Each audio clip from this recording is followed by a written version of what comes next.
child, living alone in the wild, passing the hours away. I looked into the face of sorrow, tempted by the taste of tomorrow and the scent of yesterday.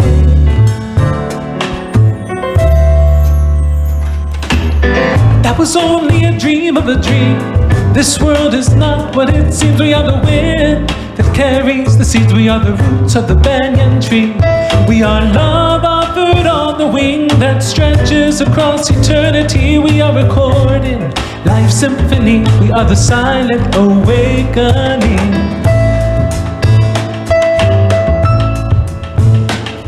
I dreamt that I could not find you, always was a step behind you, could not see your face.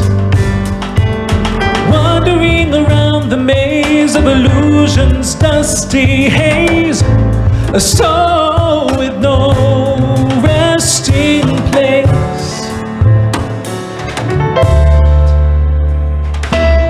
That was only a dream of a dream. This world is not what it seems. We are the wind that carries the seeds. We are the roots of the banyan tree. We are love offered on the wing that stretches across eternity. We are recording life's symphony. We are the silent awakening. And only love can lift the veil away.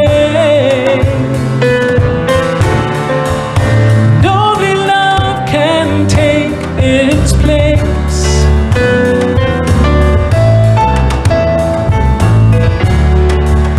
And I have traveled long and far just to come home to your grace.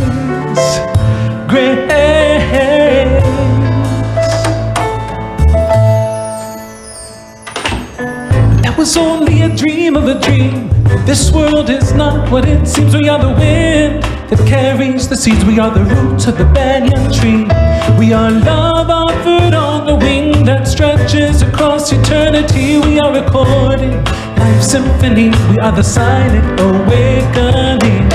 That was only a dream of a dream.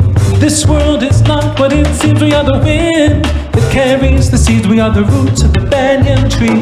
We are love offered on the wing that stretches across eternity. We are recording life's symphony. We are the silent awakening.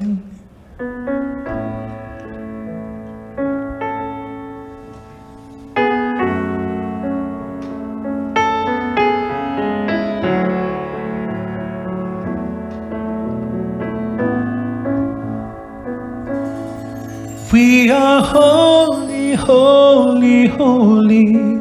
We are holy, holy, holy. We are holy, holy, holy. We are whole. We are holy, holy, holy.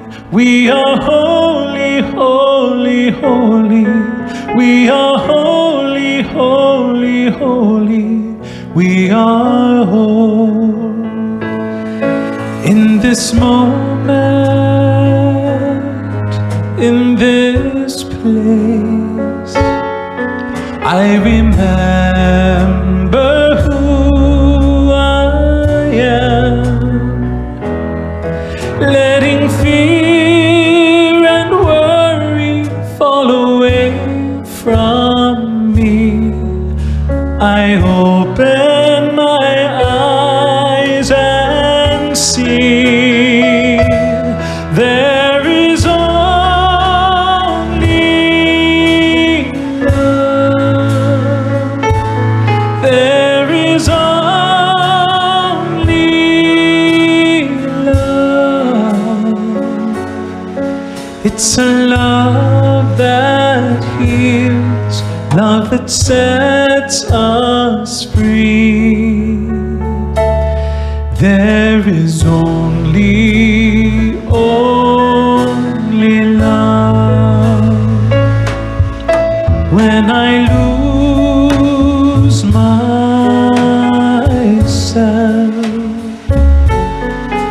when it seems I've lost my way, when I go inside and quiet my mind, I can hear Spirit gently say, there is only love. There is only love. It's a love that heals, love that sets us free. There is only love. We are holy, holy, holy. We are holy, holy, holy. We are holy, holy, holy. We are whole. We are holy, holy, holy. We are holy, holy, holy. We are holy, holy, holy. We are whole. There is only love. There is only love. It's a love that heals, love that sets us free. There is only love.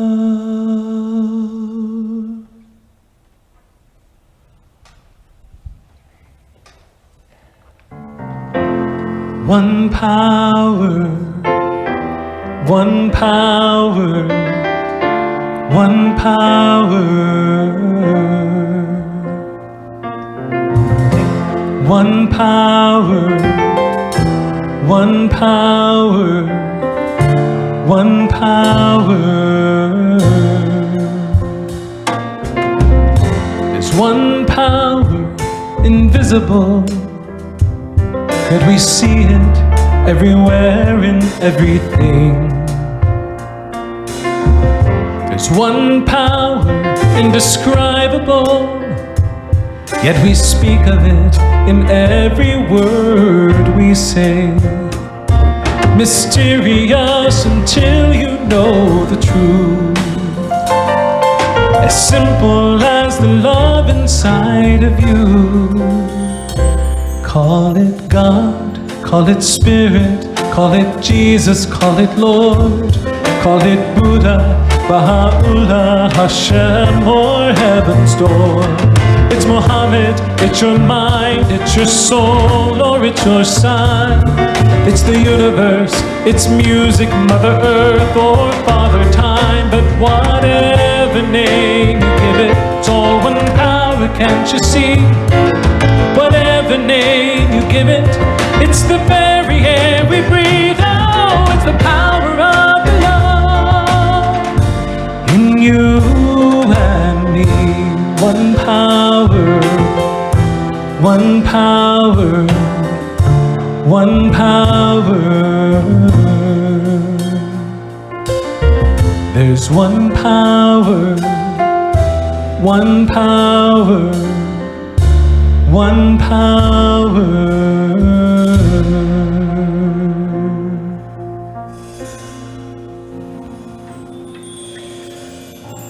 Good morning. My name is Reverend Nina Clark, and I'm the Associate Minister here at Unity in Lynnwood. And we are so glad to welcome you here this morning. Thank you. As I pondered the fifth tenet this week, knowing that Dr. Richard's message would focus on this today, the thought occurred to me, why do so many of us get right to this point and then stop short of putting our teachings into action? And the answer that came to me is fear. Fear in its myriad of faces. Fear of failure, fear of looking stupid, fear of being wrong, fear of change.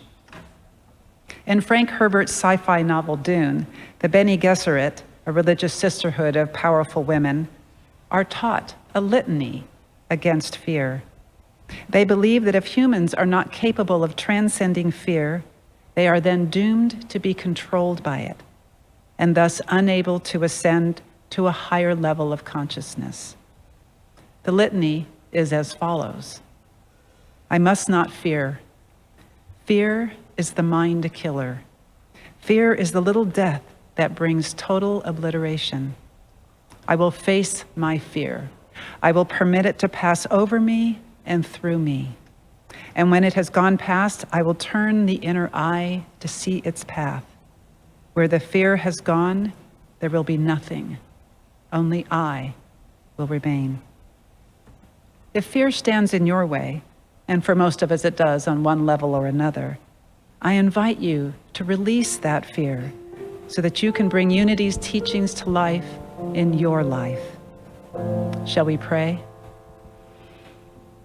Take a breath with me and follow your breath to this sacred moment that we hold together as one.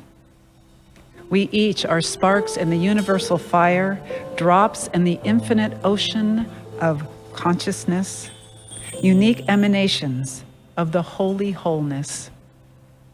Who you are stretches beyond the perceived boundaries of your skin, beyond your beliefs, beyond your mental conception of who you think you are, and beyond your fears of who you think you can't be. Be not afraid. Open yourself to the power that is you. Open yourself to the love that is you. Open yourself to the wisdom and intelligence that is you. Open yourself to the creativity and inspiration that is you. Open all the way. Open. What are you capable of? My guess is that you haven't even begun to touch the edges of what you are capable of. Let my words be your words here. I will face my fear. I will permit it to pass over me and through me. And when it has gone past, I will turn the inner eye to see its path. And where the fear has gone, there will be nothing. Only I will remain. Only I am will remain. You are a glorious being of light. Know this, live this, and so it is. It's the moment of creation. It's an everlasting peace. It's the freedom of forgiveness. It's the sweetness of release. It's the joy of inspiration. It's the sunlight on your face. It's the birthright of all nations. It's the boundlessness of space. It's the beauty of the baby, the serenity of sleep. It's the anger we abandon for its love that's most deep. It's one power. It's one power. It's the power of the love that lives in you and me. It's the power of the love in you and me. One power. One power, one power. It's one power, one power, one power.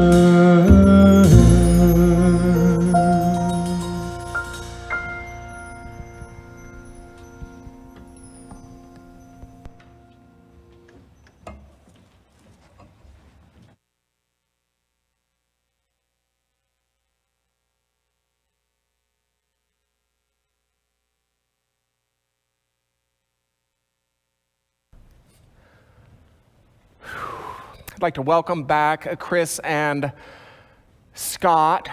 What a joy to create with you along with our amazing crew. I'd like to state the obvious, and that is that we operate within compliance of all guidelines. Musicians are spaced to 9 feet and masked.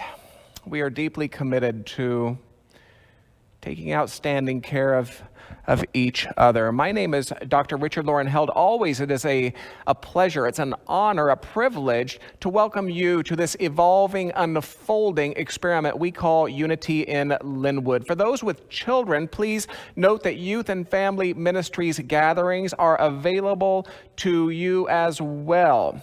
For next week's gatherings, contact that program's director. Her name is Stacy Bailey. We invite you to avail yourself to the vehicles of connection and support which we have fashioned for you. Of course, visit unityinlynnwood.org where you can meet your leaders, read recent blogs, enlist prayer support, even download brochures. Engage with Unity in Lynnwood on the social media platforms of your choice. We welcome those with us this morning on Facebook and YouTube. Download the Breeze app. I understand that a link will appear in your social media chat window. Breeze enables text reminders, notifications, and so much more. And as always, if you would like to stay in touch through periodic email messages, a couple per month, and no, we would never share or sell your information, enroll by visiting unityinlynnwood.org and clicking on the button at the bottom of the homepage.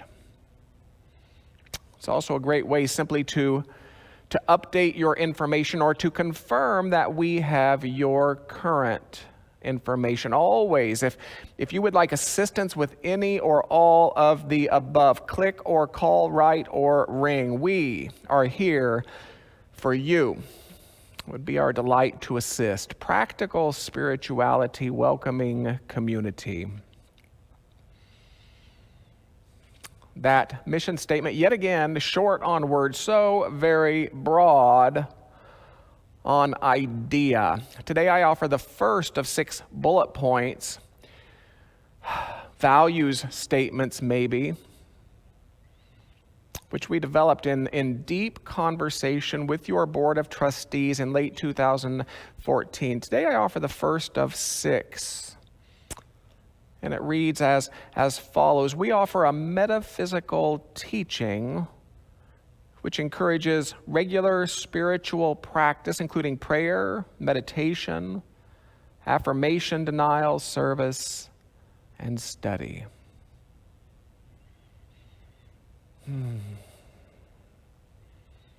If we can support you with prayer, start the process by writing prayer at unityinlynnwood.org. A member of our robust and dynamic prayer ministries will happily contact you. Please include a telephone number. And finally, if you are new to Unity, newer to Unity, or newer to Unity in Lynnwood, we'd love to send you a daily word magazine. Again, click or call, write or ring, include your mailing address, and watch your mail. Invocation. If you'd like my voice to serve as yours, you're welcome to do so. Otherwise, you're also welcome to speak this with me. The words will appear on your screen. They read as follows: though imaged and named variously, there is a singular and eternal ground of being from which all life emanates and into which all life retreats. We choose to call this ground of being God. By extension, we come to understand that we are spiritual in nature, human in expression, and limitless in potential. We gather today to remember such truths, to celebrate our unity, and to honor all life.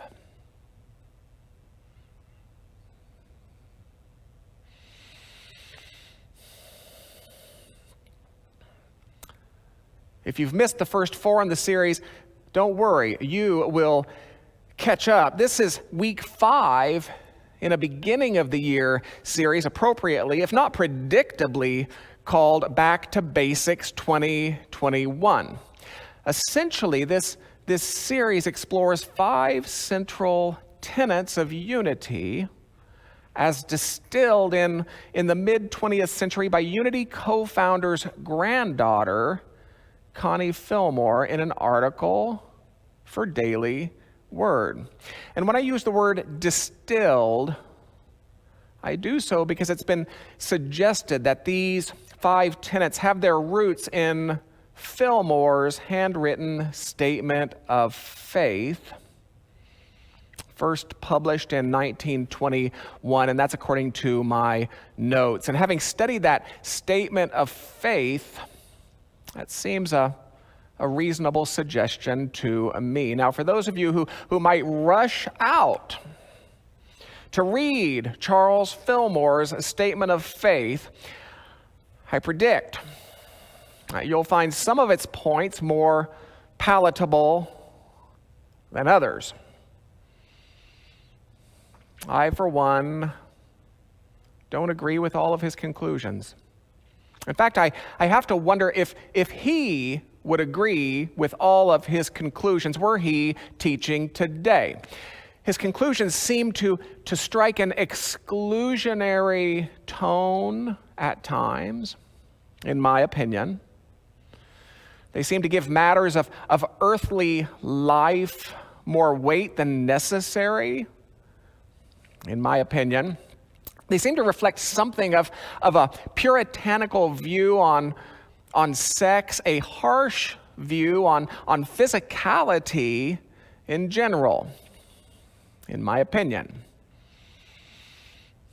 And they seem to be at times wildly clumsy in his insistence upon tying them to biblical writings or expressing them in Judeo-Christian terms. It's in my opinion. I think spiritual revelation is a lot like psychic revelation in this regard. The problem doesn't so much arise when humans receive profound wisdom as it does when humans interpret profound wisdom. For example, I like to think that Charles had a spiritual revelation about the supremacy of life. That you are not form enjoying temporary life, but that you are life enjoying temporary form. There are those among us today who might like to hear that again. You are not form enjoying temporary life. You are life enjoying temporary form.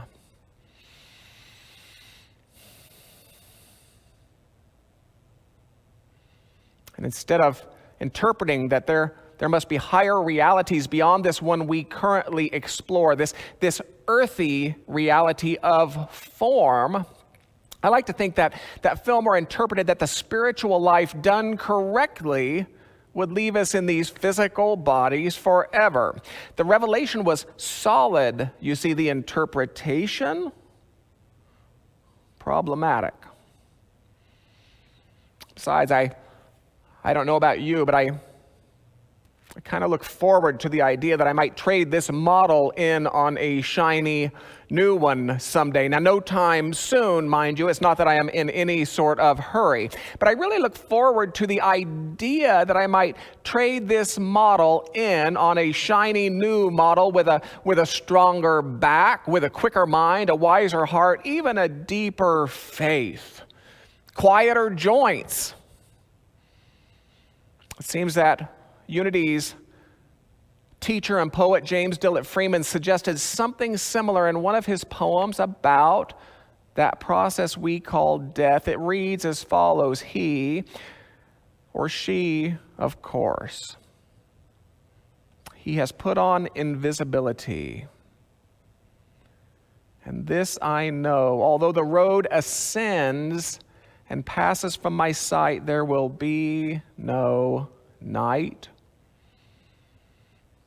That you will take him gently by the hand and lead him on along the road of life that never ends. And he will find that it is not death but dawn. Our life did not begin with birth. It is not of the earth. And this that we call death is no more than the opening and the closing of a door. And in your house, how many rooms must be beyond this one where we rest momently?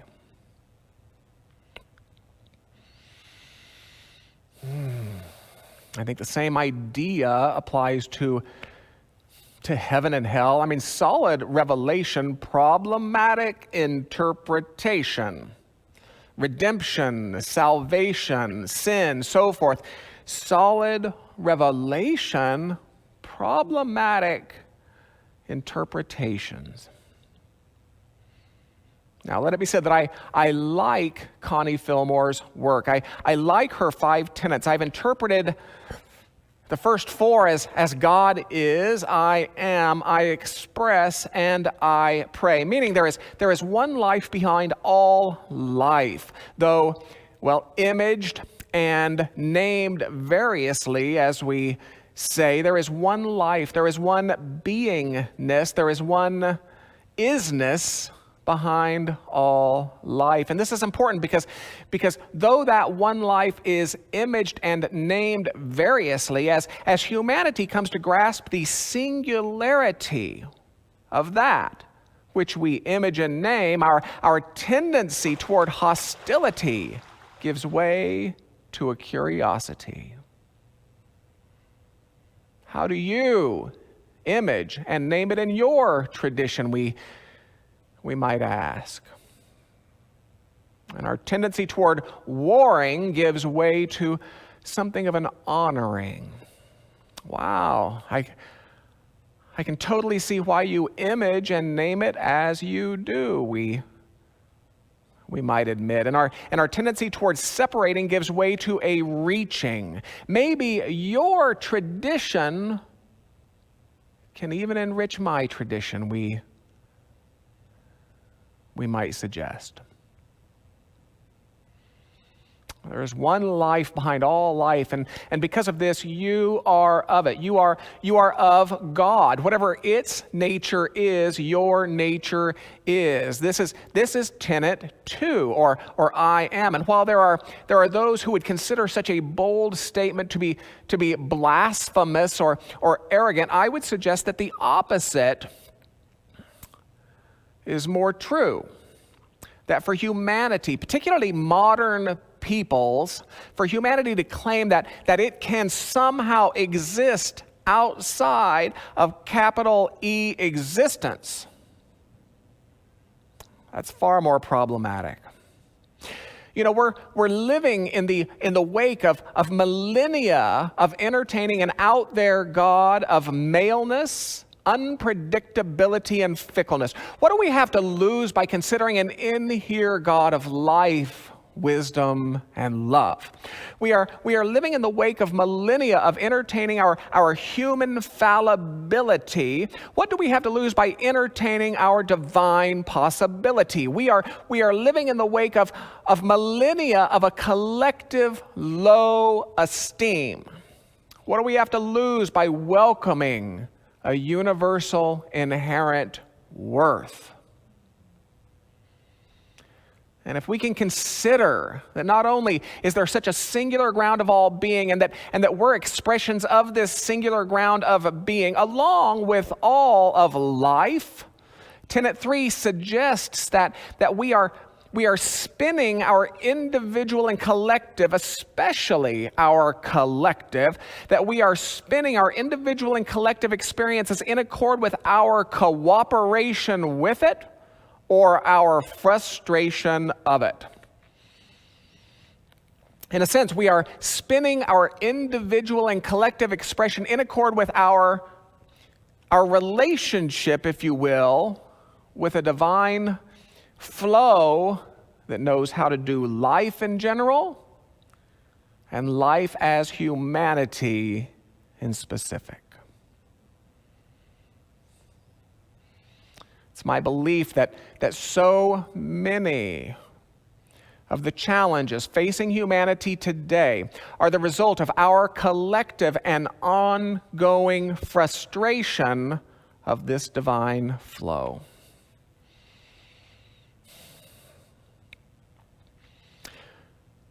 Let's assume that the universe has no favorites among its creation, for example. Then wouldn't human racism seem to frustrate? Let's assume that the universe holds its creation to be worthy of an incarnation. Then wouldn't human cruelty seem to frustrate? Let's assume that the universe knows how to provide for its creation. Then wouldn't human greed seem to frustrate? Jesus spoke to this when he cautioned against just storing up stuff and things on earth or in this world of form. He went on to suggest through that grand series of affirmations, we call it the Lord's Prayer, by the way. He went on to suggest through that grand series of affirmations that the universe meets the demands of each day with daily bread. There's your affirmation for today. The universe meets the demands of this day with my daily bread.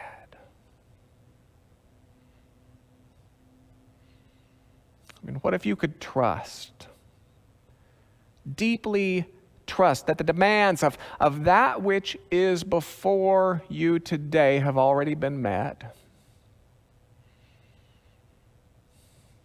That you need not spend so much of your precious mental and life energy fretting and complaining and cavorting and projecting about some hypothetical world. Let's assume that the same universe that can demonstrate balance among spinning planets can demonstrate balance among varied species. Then wouldn't human overbuilding and overreaching, over-polluting, over-accumulating seem to frustrate? Tenet 3 might suggest that we are to become the purest vessels we can in thought, in belief, in word, in action, and in relationship for a ground of being that knows what it's doing. For a divine flow whose wisdom and grace would be made visible through our right relationship with it.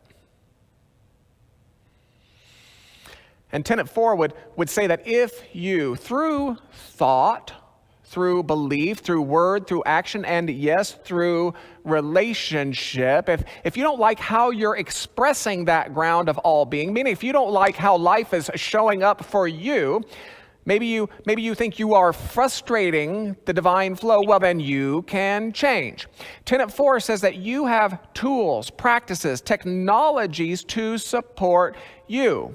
And while they do include prayer and meditation, affirmation, denial, service, study, I would suggest that the tools, practices, and technologies expand to include anything and everything which seem to lift you into a higher state of consciousness. Tenet 4 would say that if nature lifts you, nature becomes your prayer.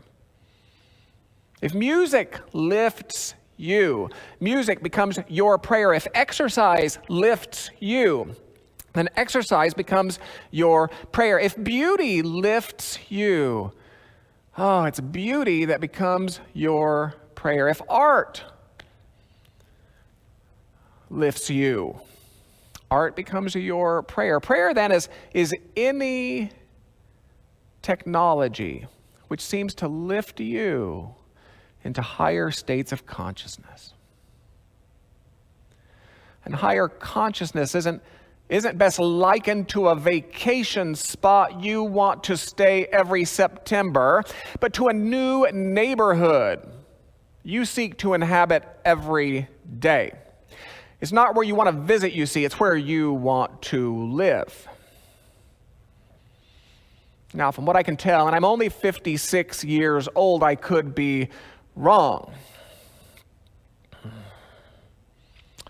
From what I can tell, I think such a lifting does two things. I think higher consciousness lifts us higher as individuals and calls us closer as peoples. Higher consciousness ever beckons us as individuals to grow and us as peoples to soften. It seems to challenge the countless excuses we make for our individual smallness and the endless arguments we make for our collective separation. Ultimately, higher consciousness seems to affirm that you are more and that we are one. That's why we at Unity in Lynnwood embrace those from all faith traditions. You see, all faith traditions offer higher states of consciousness, and we totally get that. And that's why we at Unity in Lynnwood embrace those who claim no faith tradition whatsoever, without any suggestion that this should be otherwise. For higher states of consciousness are not exclusive to religion. Life itself offers invitations to lift into higher states of consciousness. In fact, I might go so far as to suggest that the call to higher consciousness doesn't rise from human faith traditions so much as human faith traditions rise from the call to higher consciousness. So let it be said that you've found an intentional spiritual community that believes your soul's work can be accomplished in a temple, in a synagogue, in a mosque, in a church, in a forest, in a concert hall, in a good book. or in a long overdue hug with a loved one. And at the same time, let it be said that I'm really honored that you have chosen to explore your soul's work right here at Unity in Lynnwood. Truly and deeply, I love exploring with each and every one of you. So God is, I am, I express, I pray. And finally, I like to distill the fifth and the final tenet as I do.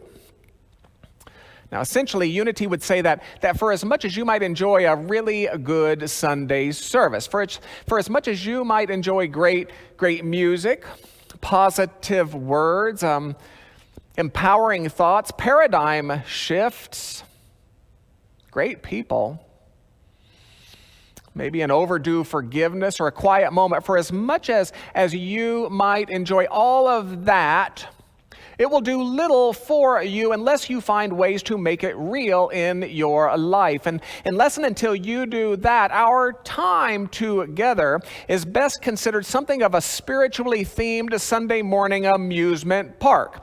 In other words, Unity's fifth tenet seems to echo the popular adage, nothing changes if nothing changes. Simply going to a certain church does not change you. Simply parroting a rote creed does not change you. Simply adopting an empty ritual does not change you. Even uttering the best affirmations and denials written by the most enlightened minds does not change you unless and until you let them change you. Unless and until you do that, you are still standing on that same busy corner, praying as flamboyantly as you can instead of going into your closet, closing your door, and doing your personal work.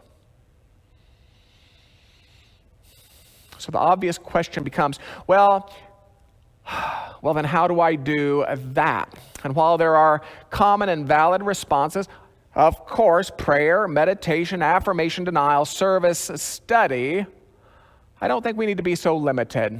I don't think we need to be so predictable, or dare I even say so highbrow.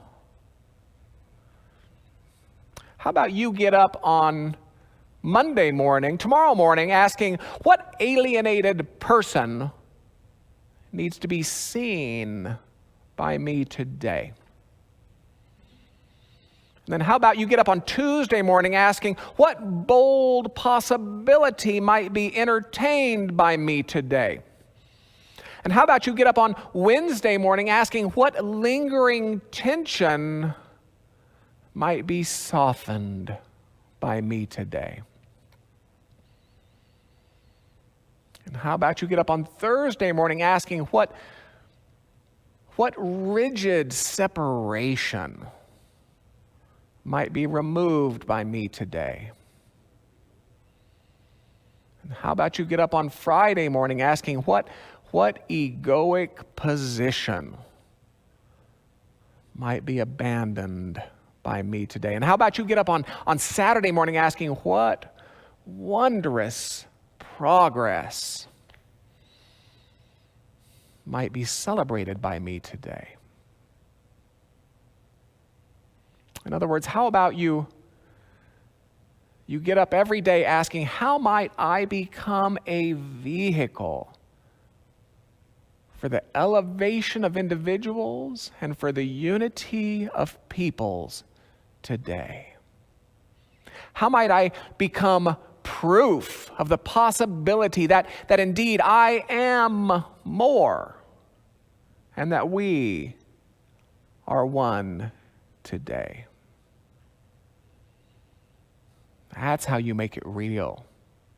That's how you make it practical. That's how you repurpose. That's how you repurpose our short hours together from something of an amusement park for spectators to something of a charging station for contributors. Contributors who would share something of a restored, renewed, revived, rejuvenated, revitalized, and reinvigorated light with the world which we share.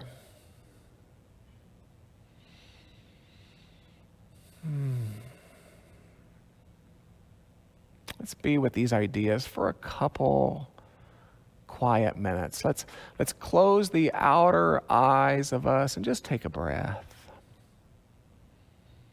Let's allow these ideas an opportunity to have their way with us through a couple minutes of silence.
May the light of 1,000 suns shine through. Live the life of grace that you were meant to.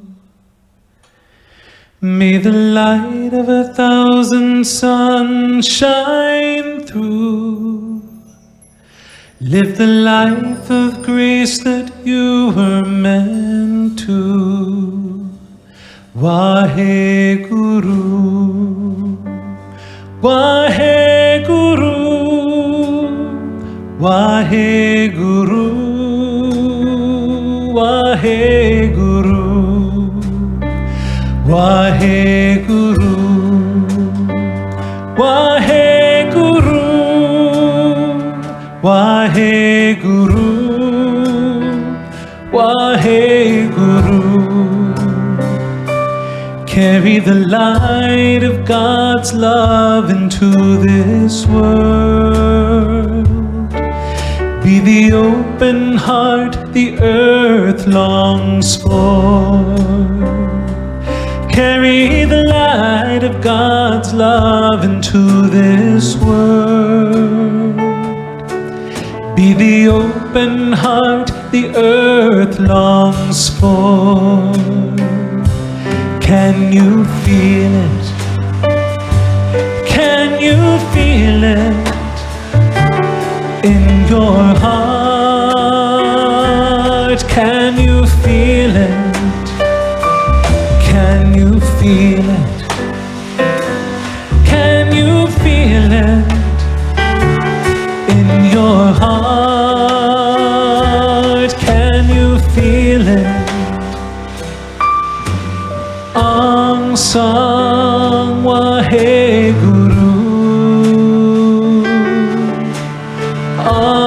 Sang Waheguru, Ang Sang Waheguru, Ang Sang Waheguru. May the light of 1,000 suns shine through. Live the life of grace that you were meant to. May the light of 1,000 suns shine through. Live the life of grace that you were meant to.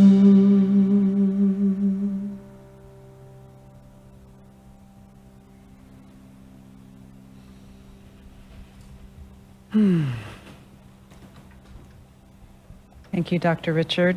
Thank you, Matthew. This part of the service that we refer to as offertory is really a time of intentional practice. And Dr. Richard has invited us over the past 5 weeks to bring Unity's 5 tenets to life in our own lives. So what better time to begin than right now? So let us know together in this moment that there is but one life, one power, one presence, back of all that we see. And knowing this, let us affirm that we cannot be separate from this oneness, from this isness, and therefore all that is true of it is true of us. As a drop to the ocean, we are one with it. And knowing this, let us become a clearer vehicle for all that God is, no longer frustrating the flow, trusting that the ground of all being knows what it is doing through and as us. And so let us each pray in the manner most suited to us and lift ourselves into the highest state of consciousness we can muster in this moment with a glad and grateful heart. And in doing so, we have lived these tenets into being. And from this state of consciousness, let us bless our individual offerings, knowing that together we are a blessing in this world. And so it is. Blessed always, blessed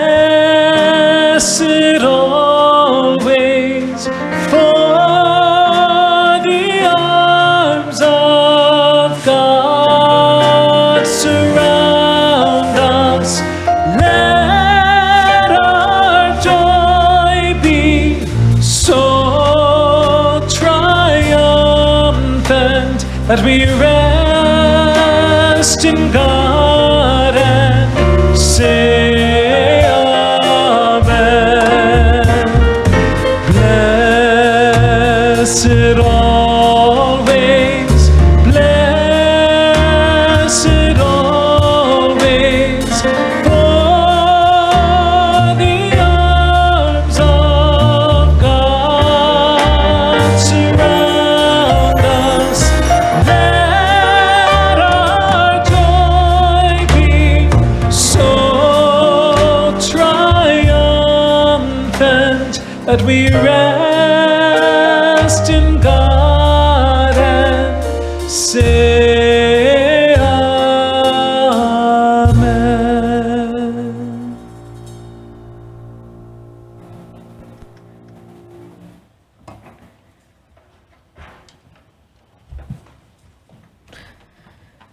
Hello, spiritual family. How I've missed you.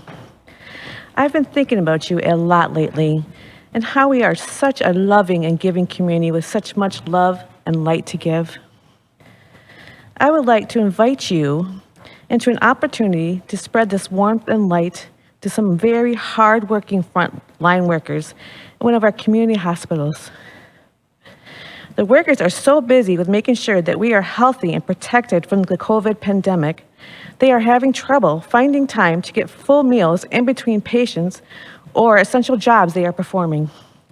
So, we have come up with a list of non-perishable, individualized packaged items along with some drink options that would be provided to you via Facebook, or you can email me directly for a copy at volunteer@unityinlynnwood.org.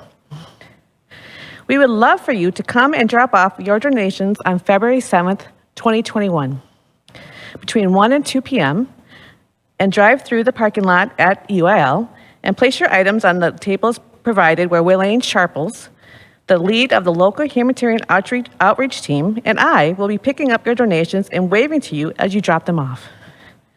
The donations will be dropped off to the hospital on February 14, 2021. What a perfect day to show some love than on a day of love. I would like to end this with a quote by Charles Dickens. No one is useless in this world who lightens the burdens of another. Thank you.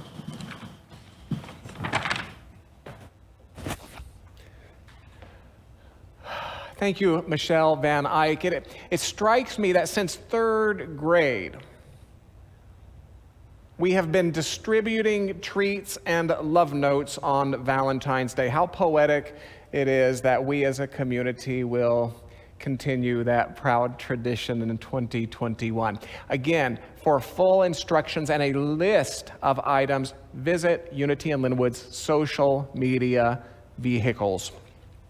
Please register for any and all Unity in Lynnwood events, either by visiting the website, clicking on the event found on the calendar page, or by clicking a clickable link found in your social media chat window. If you have questions about any of our small group ministry offerings, please write smallgroups@unityinlynnwood.org. There are 3 currently meeting virtually, of course. Today, if you have registered for Unity in Lynnwood's annual financials meeting, it will begin at 12:30 p.m. That's a reminder. And please join Reverend Nina Clark on Wednesday evenings. This is every Wednesday evening, 7 o'clock p.m., streamed through Unity in Lynnwood's social media vehicles. Her service is entitled Interlude. It's about 30 minutes long. She suggests it as a short lesson and a meditation designed to help each of us remember the truth of who we are. Does that sound valuable? The answer is yes, it does. Please join her, 7 o'clock p.m. with Nadine Pierre on platform Spiritual Saturdays with Rabbi Ted Falcon. 20th of February, 11 o'clock a.m., streamed. If you have not given yourself the gift of Rabbi Ted's wisdom, you're missing out. We'll have many guests who will be joining us in 2021 to celebrate this, our 40th year, as spiritual community. On the last Sunday of February and the first Sunday in March, please join us for Reverend Howard Caesar and for Dr. Joan Borisenko. How's that? We have more guests coming. Take a deep breath with me. Close those outer eyes. For the technology we call prayer. We close those outer eyes yet again because the world of form, it's tricky.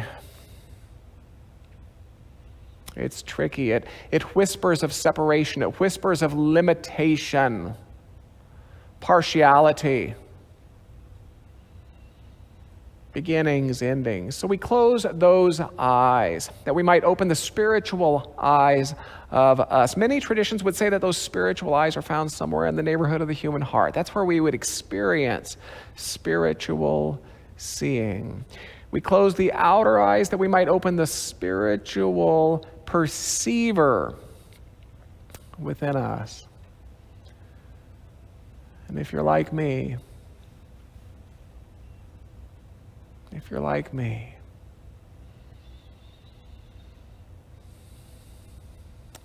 the spiritual perceiver within me says, life.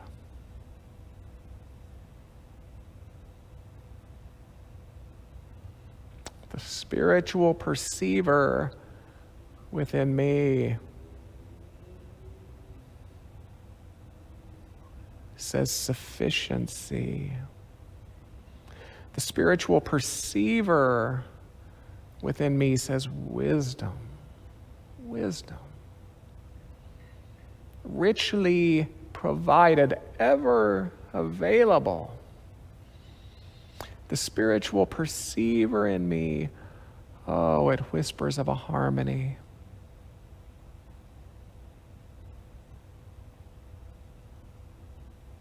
Beyond the countless appearances and apparitions of the world of form, harmony, it says, harmony, harmony.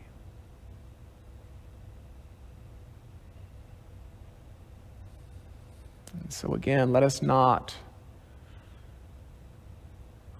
accept this time of remembering as a vacation spot to visit. Let us not abandon it when we reopen those human eyes of ours, but let us welcome it as a new way of being, as a new frame from which we live our lives.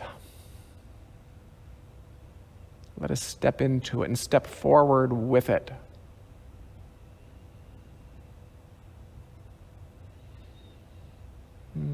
How good it is. And then let's place a pause on our conversation, as we always do, with sung words of blessing, with sung words of farewell. May the long time sun shine